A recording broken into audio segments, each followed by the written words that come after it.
7.9 that is red data book.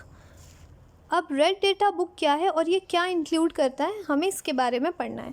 Professor Ahmed explains about the red data book to the children. Professor Ahmed ने explain किया children को red data book के बारे में। He tells them that red data book is the source book which keeps a record of all the endangered animals and plant. तो red data book किस चीज़ का रिकॉर्ड रख रहा है? इंडेंजर्ड एनिमल्स एंड प्लांट्स का रिकॉर्ड कलेक्ट करके रख रहे हैं।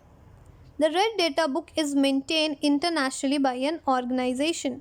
तो रेड डेटा बुक है ये बच्चों, ये इंटरनेशनली मेंटेन हो रहा है by an organisation. India also maintain the red data book for plants and animals found in India. तो इंडिया भी अपना अलग से क्या मेंटेन कर रही है? Red data book. किस चीज़ के लिए? जो इंडिया में प्लांट्स एंड एनिमल्स प्रेजेंट है। Next is 7.10 that is migration. The excursion party then enters deeper into the forest under the guidance of मधव जी। मधव जी के गाइडेंस से एक एक्सकर्जन पार्टी कहाँ पे आ रहे? फॉरेस्ट में आ रहे, काफ़ी deep. They sit near the Tawa reservoir to relax for some time. वो थोड़ी देर के लिए कहाँ पे आ गए? तवा रिजर्वॉयर के पास आए। किस चीज़ के लिए? रिलैक्स करने के लिए। Paheli observe some of the birds near the river. Paheli ने क्या ऑब्जर्व किया? कुछ बर्ड्स कहाँ थे? Near the river. Madhav ji tells the children that these are migratory birds. तो मधव जी ने क्या बताया? ये जो बर्ड्स है ये कैसे बर्ड्स है? माइग्रेटरी बर्ड्स है। These birds have flown here from the other parts of the world. जो वहाँ पे जो बर्ड्स आए हैं वो डिफरेंट पार्ट्स ऑफ वर्ल्ड से माइग्रेट करके आए हैं। Migratory birds fly to far away near every year during a particular time because of climate change. तो माइग्रेटरी बर्ड्स क्या होते हैं? एक जगह से दूसरी जगह काफ़ी डिस्टेंस ट्रैवल करके जाते। क्यों? क्लाइमेटिक चेंज के कारण। They fly for laying egg. तो लेइंग एग के लिए भी वो फ्लाई कर सकते हैं। As the weather in the natural habitat become very cold and inhospitable.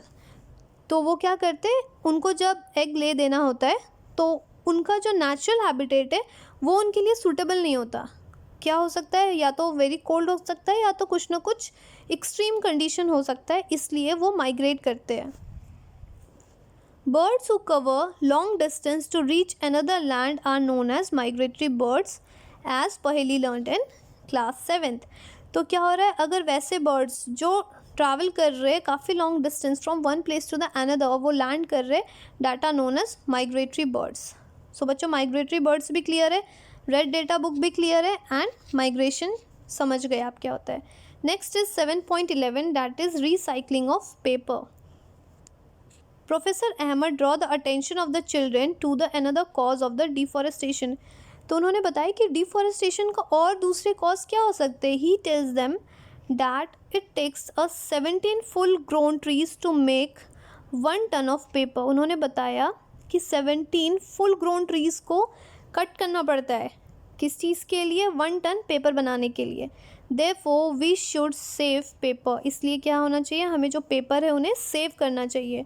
Professor Ahmed also tells that a paper can not be recycle 5 to 7 times for use. अगर आप पेपर को यूज़ कर चुके हो 5 to 7 times फिर आप उसे रिसाइकल नहीं कर सकते।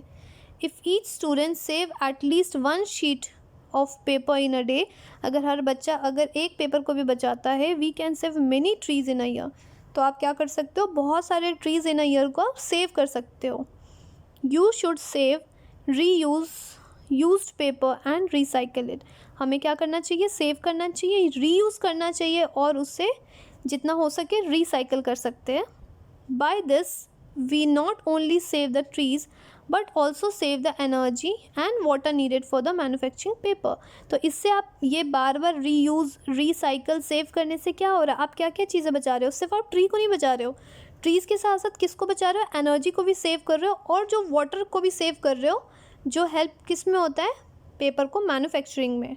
Moreover, the amount of harmful chemicals used in paper making will also be reduced। तो क्या कह रहा है? Moreover, जैसे जैसे क्या हो रहा है? अमाउंट ऑफ हार्मफुल केमिकल्स जो यूज़ हो रहे पेपर में वो भी धीरे धीरे रिड्यूस होने लगेंगे। तो बूझो क्या कह रहा है? Is there any permanent solution to this problem of deforestation? क्या डिफॉरेस्टेशन का कोई एक कहते हैं ना परमानेंट सोल्यूशन है? तो ऐसा तो कुछ नहीं है, बिकॉज हर इंसान कुछ ना कुछ किसी चीज़ के लिए क्या कर रहे हैं? फॉरेस्ट को कट कर रहे हैं।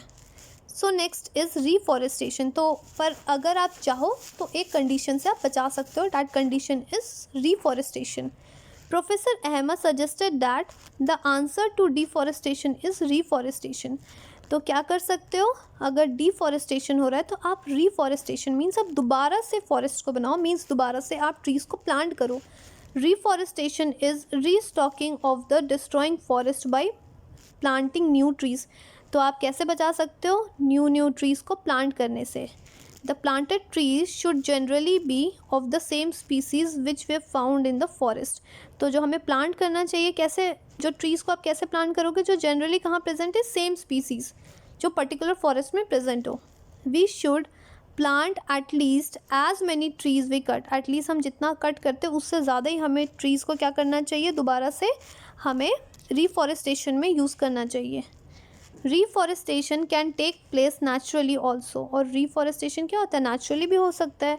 If the deforestated area is left undisturb it will reestablish itself. अगर आप उसको ज़्यादा छेड़खानी नहीं करोगे, कुछ टाइम के लिए उसको छोड़ दोगे, तो वो दोबारा से क्या हो जाएगा, रीस्टैब्लिश हो जाएगा खुद से ही।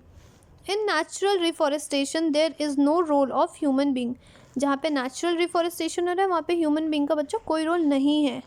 We have already cause tremendous damage to a forest. तो ह्यूमंस क्या कर रहे हैं, बहुत सारे क्या कर रहे हैं, डैमेज कर रहे हैं, कहाँ पे, फॉरेस्ट में।